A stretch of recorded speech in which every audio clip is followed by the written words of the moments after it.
নমস্কার প্রিয় বন্ধুরা, আজকে আমরা জানব ভগবান শ্রীকৃষ্ণের বলা অমর কিছু জ্ঞানের বাণী সম্পর্কে, যা থেকে আমাদের জীবনে পরিবর্তন আসতে পারে। তাহলে চলুন প্রিয় বন্ধুরা, আর দেরি না করে শুরু করা যাক। ভগবান শ্রীকৃষ্ণ বলেছেন যে বৃক্ষ তিক্ত ফল দান করে সে বৃক্ষকে উৎপাটন করে মধুর ফল প্রদানকারী বৃক্ষকে রোপণ করতে হয়। ওই বৃক্ষকেই অধিক খাদ্য গ্রহণ করিয়ে বা শাখা প্রশাখাকে কাটছাঁট করলে মধুর ফল পাওয়া যায় না। ভবিষ্যৎকে শুদ্ধ করার জন্য এই অশুদ্ধ বর্তমানকে ধ্বংস করা অনিবার্য। ভবিষ্যতের উদীয়মান সূর্যের প্রথম কিরণকে দেখো, যা সবার জন্য প্রতীক্ষা করছে। 2. অধিকতর আত্মা নিজের দেহকেই সবকিছু বলে গণ্য করে স্বয়ং দেহ থেকে যে ভিন্নতা জানতেই পারে না। শরীরের যে দুঃখ, সুখ, স্বাদ, গন্ধ আদির অনুভব হয় তাকেই নিজের অনুভব মেনে নেয়, আর পরিবর্তনের প্রয়াসই করে না। যে আত্মা পরিবর্তনের প্রচেষ্টাই করে না, নিরন্তর অধর্ম করে চলে, তাকে জাগ্রত করার জন্য দণ্ড দেয়া অনিবার্য। তুমিও এটা জেনে নাও যে তুমিও কোন শরীর নও, কেবলমাত্র এক আত্মা। এই পৃথিবীতে পরিলক্ষিত সকল মানুষ তা নয় যা তুমি ওদের গণ্য করছো। কিছু সময়ের জন্য এরা শরীরে বসবাস করছে মাত্র। এদের শরীরের মৃত্যু হবে, কিন্তু এরা সবাই অমর। সে পুনরায় নতুন শরীর ধারণ করবে। 3. প্রেম উন্নতি দেয়, উচিত অনুচিতের জ্ঞান দেয়। প্রেম আর মোহের মাঝে পার্থক্য থাকে। বাস্তবে যা প্রেম তা কোনো মোহ নয়। প্রেমের জন্ম করুণা থেকে হয়, আর মোহের জন্ম অহংকার থেকে। প্রেম মুক্তি দেয়, মোহ আবদ্ধ করে। প্রেম ধর্ম আর মোহ অধর্ম। 4. নির্ণয় নেয়ার মুহূর্তে আমরা সর্বদা কোনো অন্য ব্যক্তির উপদেশ, সূচনা, বঞ্চনা বা পরামর্শকে আধার করে থাকি, আর আমাদের ভবিষ্যতের আধার হয়ে থাকে আমাদের আজকের নেয়া সিদ্ধান্ত।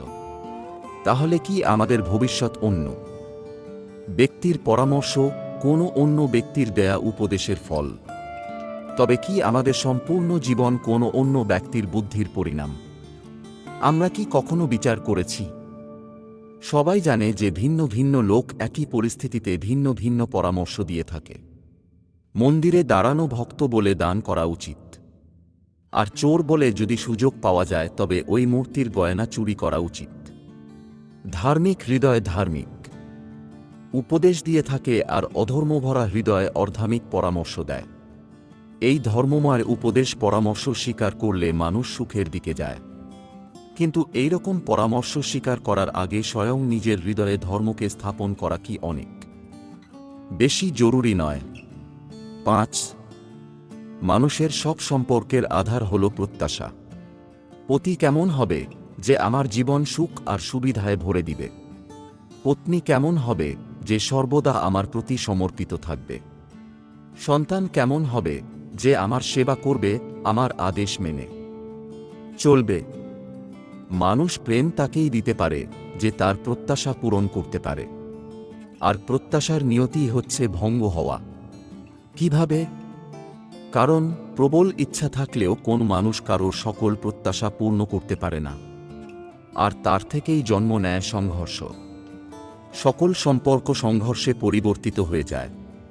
কিন্তু মানুষ যদি প্রত্যাশাকে সম্পর্কের আধার না বানায়, আর স্বীকার করে যে কেবল সম্পর্কই মূল আধার, তবে কি জীবন আপনা থেকেই সুখ আর শান্তিতে ভরে যাবে না? 6. যখনই মানুষের জীবনে কোনো বিরূপ পরিস্থিতি আসে, মানুষ তখনই ঈশ্বরের কাছে প্রার্থনা করে, ঈশ্বরের সম্মুখে মিনতি করে যেন সে পরিস্থিতি থেকে নিস্তার পায়। কিন্তু এই প্রার্থনার বাস্তবিক রূপ কেমন হয়, সেটা কি আমরা কখনো বিবেচনা করেছি? প্রার্থনার অর্থ হল নিজের সমস্ত আকাঙ্ক্ষা, সমস্ত চিন্তা, সমস্ত সংকল্প, সমস্ত পরিকল্পনা ঈশ্বরের চরণে দান করা। অর্থাৎ নিজের কর্মের ফল কি হবে সেই নিয়ে চিন্তা না করে ধর্মের অনুরূপ কর্ম করা। ঈশ্বরের পরিকল্পনাকেই নিয়তি বলে মেনে নেয়া, সেটাই তো প্রার্থনা, তাই না? কিন্তু ঈশ্বরের সমস্ত পরিকল্পনা বোঝাটা সম্ভব কি? সেসব পরিকল্পনা তো আমাদের কর্মের পরিণামস্বরূপ প্রকাশ পায় সর্বদা। কিন্তু যদি কেউ সব কর্মকেই ত্যাগ করে, সেটা কি প্রকৃত প্রার্থনা?